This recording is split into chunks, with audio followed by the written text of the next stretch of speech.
when like a supply teacher came into school and like all the cool kids would be like, I'm not listening to that. Yeah, I that feel is like what it some of, is. like the PKs and the Busquets of the team are just like, who's he? This clown? No, not listening to him. So that and more coming up as myself and Angelina yet again are here for another Q&A. A load of your questions came in, which was awesome, and you'll kick us off this week, Angelina. Yes, so first question is from Blaze Cogsey. What do you think is the problem for Barca? Players, coach, or the board? How long do we have? Yeah, where do we start with this one? I'm a massive fan, I guess you could say. The thing that interests me the most in football is the on-the-pitch stuff. So I'm going to look at the coach and the players, but it's impossible to deny that the board haven't had their downfalls. I mean, there's been so many big signings brought in for big money who, at the time, it seemed reasonable. Yeah, like and the right moves. Yeah, then you've got to ask the question: what has happened from them coming in to when they've been playing on the pitch? And that is where you look at the coach, the style of play, and the players, themselves. I mean, Philippe Coutinho was brought in. At that point, he was the best number 10 in the world. He was playing incredible for Liverpool. Yes, the fee was massive, but that's what you were paying for that kind of player. You brought in Ousmane Dembele, set to be one of the brightest young talents of his generation. Of course, he's going to cost a lot of money. Antoine Griezmann, one of the best strikers in Europe, had just won the World Cup and finished Atletico's top goal scorer for the previous 5 seasons. Of course, you're paying a lot of money. I'm not saying they were no-brainers, but they were understandable deals at the time done by the board. All justifiable. You weren't looking at any of them thinking, what are they thinking with the signing? Yeah. Exactly. They were justifiable. So, if Griezmann and Dembele and Coutinho, I mean, they're the main 3 because of the amount of money they cost. If they were doing what they did before Barcelona, at Barcelona, you'd have 3 amazing players and they'd be a different team. Yeah. So my question is the coach the right person? I think you can... Is it the coach? Sorry, go on. No, I was just... I think that definitely comes into it.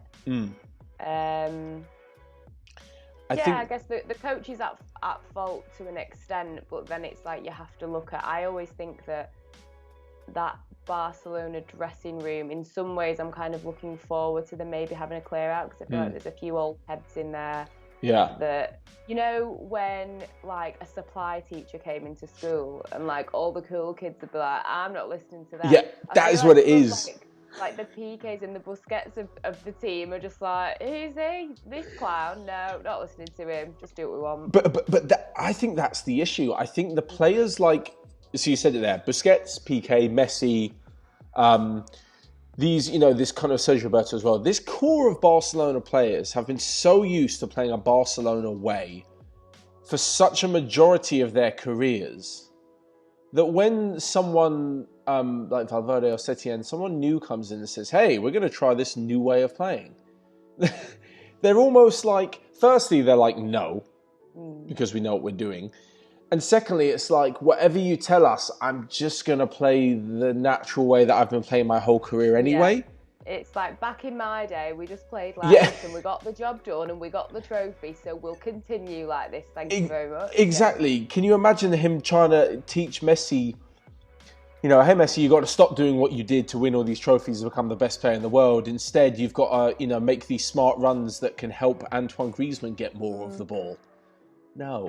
And that's when you look at it though, and you think from a managerial perspective, I can understand wanting to come in and like, as fantastic as that team has been, everyone needs to improve, everyone needs to evolve. So as a manager, I can understand coming in and wanting to make those changes. So then are you looking at the players sideways and thinking, well, you guys are just so stagnant and stuck in this like Barcelona hole that you don't want to climb out of it and you just want to stay as you are. And that's a bit of like an ancient way of looking at it. But someone put it perfectly the other day, because Messi encapsulates this. Messi is the gift and the curse, because you have him in your teams, you're better because he's the best player. But then because you have him in your team, everyone has to fit to him, or they don't work. it's clear that his relationship with Suarez and with Neymar when he was there worked. It doesn't with Coutinho and Griezmann. And because you're always going to have Messi's side, it renders Griezmann and Coutinho completely and utterly useless. Yeah. So yeah, I think it's a bit of a catch-22. Next up from DB5, it said, do you think PSG players like Mbappe would leave PSG if they would win the Champions League because they reached the goal of the project? Really love this channel. Love from India. Thank you. Yes, thank you. I mean, obviously the finals coming up. I personally don't see PSG winning it. So I guess if you say for argument's sake you're looking at this season or maybe next season, but I could see players like Mbappe leaving because what else is there? We've won the league however many times, we've won the cup however many times. That's a great way of actually describing it. They've reached the goal of the project. They've got the Champions League. You could stay around and maybe want to win it again. But I think if I was at PSG, I'd be like, you know what, we've won it once. Let's just leave it alone. It's took us this long to get there. And also, players like Mbappe, he's a very young player with a lot of ambition. And I think if I was in his shoes, you would want to go and have other experiences. You would want to play in different leagues. I know people can be critical of the French league. I can understand why, because it is very much the same old, same old. So maybe going to a different league where there's a little bit more competition, whether it's, the Premier League where, Liverpool and City are kind of competing, but then you've also got like 4 or 5 teams underneath that are also competing for positions, or you going over to Spain, obviously with other teams like Sevilla coming up and competing with Atleti, Barca and Real. So there's a lot of opportunities for those young players. So yeah, 100% I can see them leaving because what else is there? And that's the thing, you're effectively playing for the Champions League each season. Because So the rest of it's not interesting. In Spain or in Italy or wherever you want, to then also have different experiences and win different trophies, not just, the league trophy in France. Yeah. I think there's just far more prestige abroad.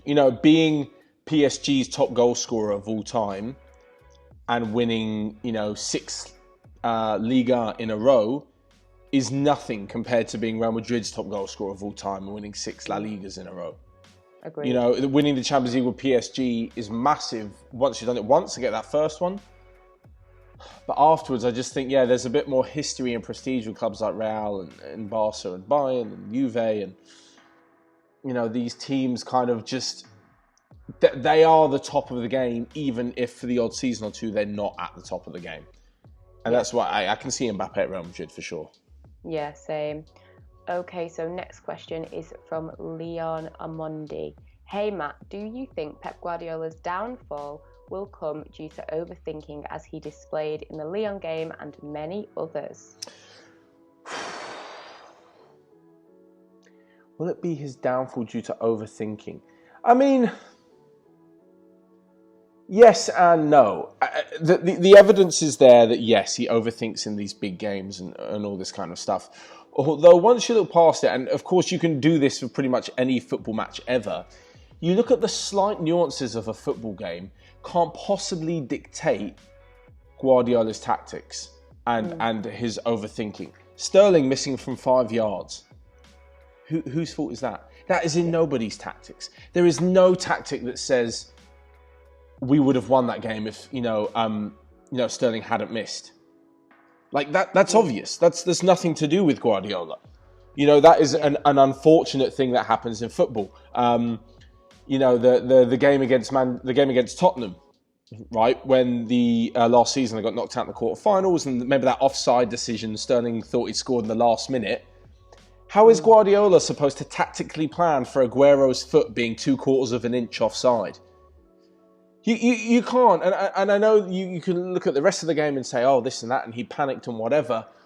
These are just one-off instances that do happen too regularly for my liking, and I'm sure for Guardiola's liking as well, because they happen at similar stages. I just think that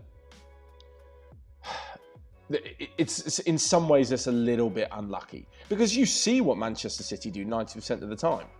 They absolutely wallop teams. 5-6-0. Right, and you play that Lyon semi-final with the same team that he put out, even though I think it was a little bit too defensive. you put that team in, Man City win it 9 times out of 10, maybe 8 times out of 10. That's the thing. I think, especially with the Champions League, I had expected them to reach a final by now, I'll be honest. And I do think it has been down to bad luck. I think that Spurs game was their golden ticket, and it's not worked. And obviously Lyon again, would they have maybe got through to the final? Probably not, but that again at least would have progressed them to the next stage of the competition. And you know what, you can look and you can question, maybe is the team ready? Obviously they're missing Aguero, blah blah blah, but I think a lot of it has just been down to to bad luck. But yeah, I agree with you. I think it can be a downfall, but it's not all about Guardiola, really. It's not all about him. And what's funny is that when people, when Guardiola makes these changes, I don't know. So his line was he went to 3 at the back because he didn't want a 2-on-2 with the pace of the Lyon strikers. He's probably done that tens of times in his career, Barca, City, and he's won. And no one's mentioned shit. No one said, "Oh, Guardiola overthought it by playing 3 at the back against the speedy front 2." No, because if it works, he gets held as an absolute genius. But when it doesn't, he's overthinking and he's this and he's that. And there is obviously more Guardiola can do. But you're looking at these odd specific games that just happen to go against him. And there is luck involved. Of course there's luck involved. Tottenham were lucky to get to the final last season. I think even this season, Lyon's penalty against Juventus was very lucky. And that was the away goal that saw them through. And had it have been 2 legs, different story. Yeah, different story. I think Manchester City win over 2 legs. And this is what we said, though. Luck comes into play. But yeah, who else is it saying? Someone actually mentioned on Monday's TFW episode saying Man City don't have the squad know-how, which I just want to put for anyone commenting out there is absolute rubbish, because if you didn't have the squad know-how and you had players who hadn't been far in the Champions League before, how did Lyon and Leipzig make it to the semi-finals? Doesn't make any sense. Same thing with most of the PSG squad too. Doesn't make any sense. So it's not down to know-how or desire or knowing how to win the Champions League, because otherwise it would be the same teams every year and not Atalanta in the quarters, for example. There's my little rant. Right, Inter, prize. Next up, who said, will Inter win the Europa League, and how do you see the development of the club in the last 2 to 3 years? Okay, so Europa League, I think they've been brilliant in the competition. They have struggled over the last couple of years. There was one season where they didn't even get out of the group stage of the Europa League, I think. So to get to a final is a massive achievement. I see them winning this as like the next stage of just their natural progression at the moment. So I will probably be backing them to win, just because I'm bitter and I don't want Sevilla to win. No, I'm joking. They're favourites. Yeah. Not like discrediting Sevilla, because they are another great team.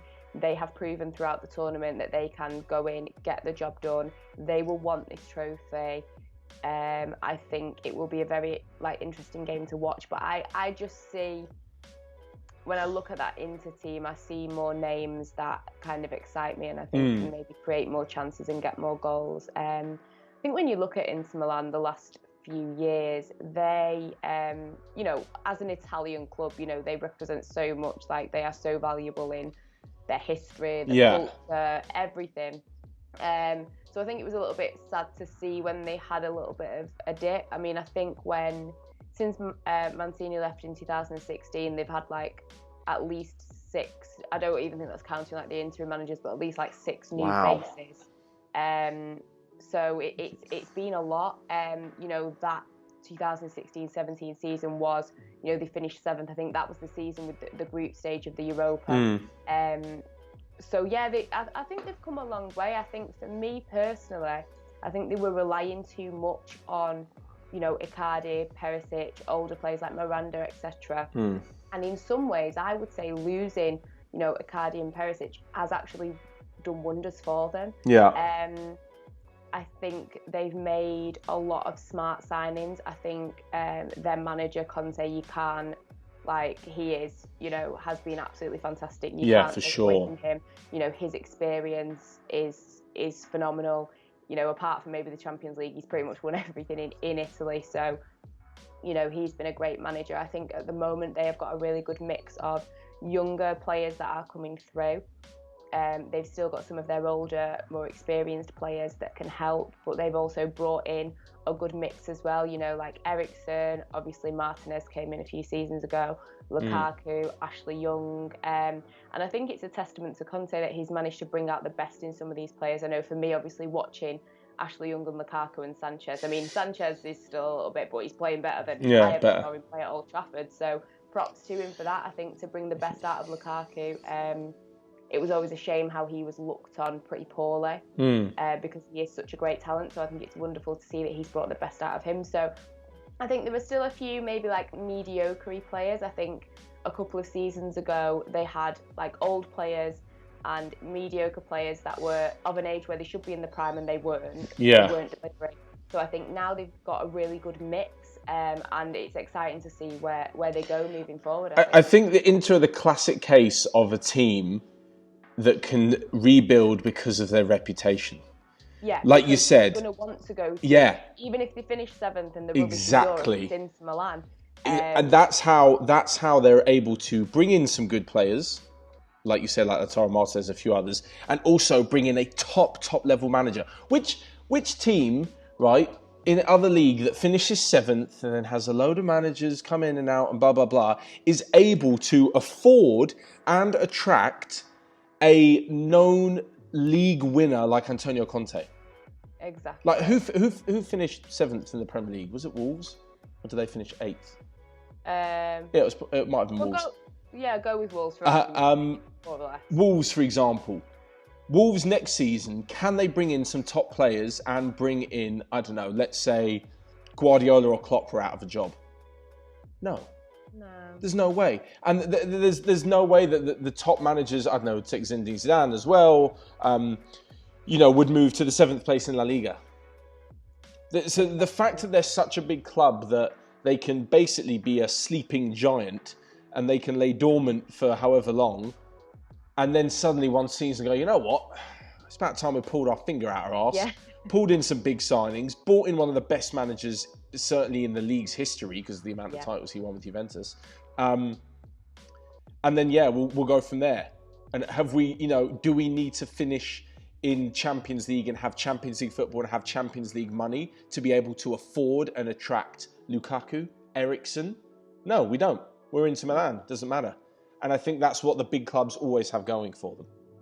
Agreed, definitely. Okay, next question. This is from LALXOXO. Some Gossip Girl vibes. I know. The Bayern defence is not as good as people think.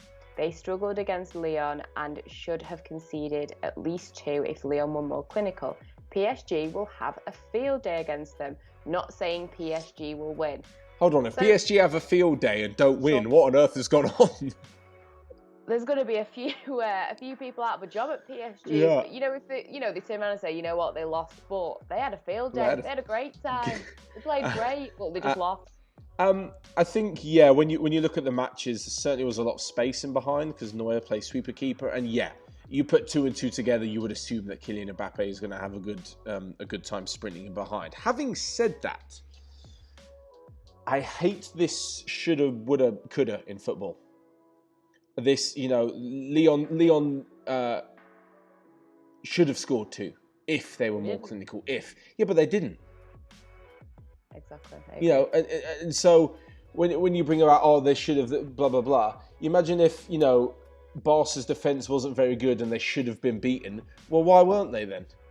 And Lyon obviously have to be more clinical, but I just think that maybe this is a trade-off that Bayern play. They press so high because they allow a bit of space in behind, and they trust that the speed of Kimmich and Pavard when he's playing right back, and Davis and Alaba and Boateng and Neuer sweeping. That's part of their tactic. It might leave them quite open. It might leave them, it might mean it comes back to bite them in the arse. But at the moment, it's meant that they can press up top and score a hatful of goals. So I think it's a pretty good trade-off at the moment. Of course, again, it's one of these things that if it doesn't happen, no one really looks at it too much.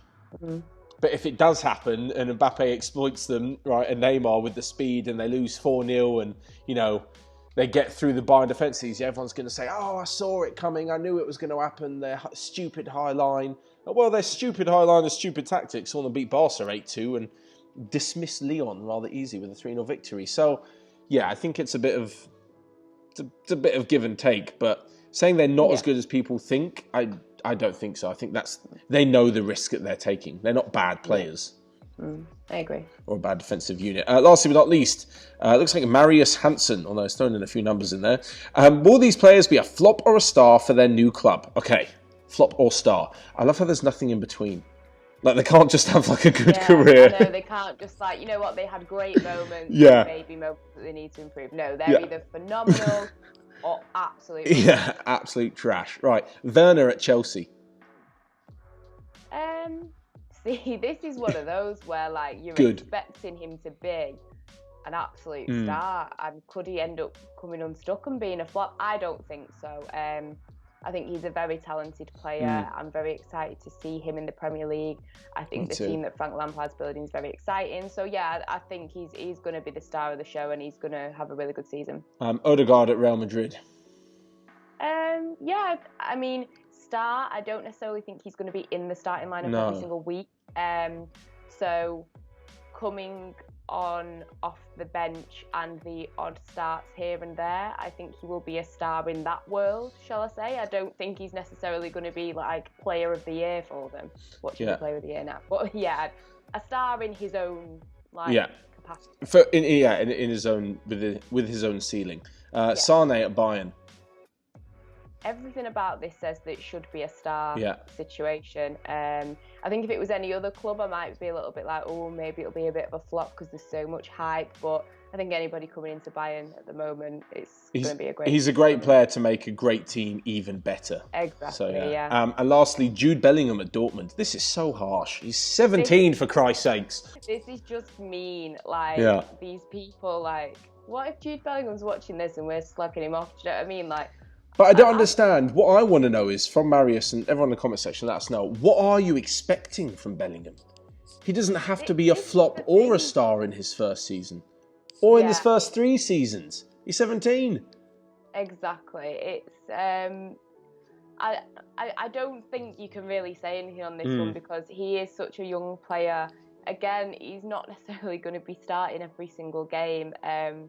And I think Dortmund will be doing a lot to protect him, I think, with him being so young and making sure that he gets really good experience in the right situations and stuff. Absolutely. Like, they're not going to throw him into the like Bayern v Dortmund. He's not going to throw him in like, good luck, I hope it goes all right, mate. No, they're going to support him. And so I don't think we're necessarily going to see loads of him that we can make a decision. I think in time, I'm going to back him. I think he's going to be good. Yeah, I mean, look, you don't have such a battle after you and a 25 million fee and whatever if you're a bad player. Yeah. I mean, I think everyone these days has pretty much learned to trust what Dortmund says when it comes to youngsters. So yeah, I trust them, and I'm sure that Bellingham is a quality player. But that is all from myself and Angelina. Thank you so much, as always, for all of your questions for this week's Q&A and the Q&A extras, which are coming up too. Every Wednesday night in the YouTube community tab is where you can find our posts where you guys let us know about the Q&A. I wonder what people are going to ask about now the Champions League's done. Almost done. Go back to the Ballon d'Or questions. Yeah, go back to the Ballon d'Or questions. Yeah, we missed it this week. Here we go. Lewandowski to win the Ballon d'Or, Matt and Angelina. God, it's not even happening this year. People are just asking about next year's one. Anyway, thank you so much for myself and Angelina. Until next time, we will see you guys later.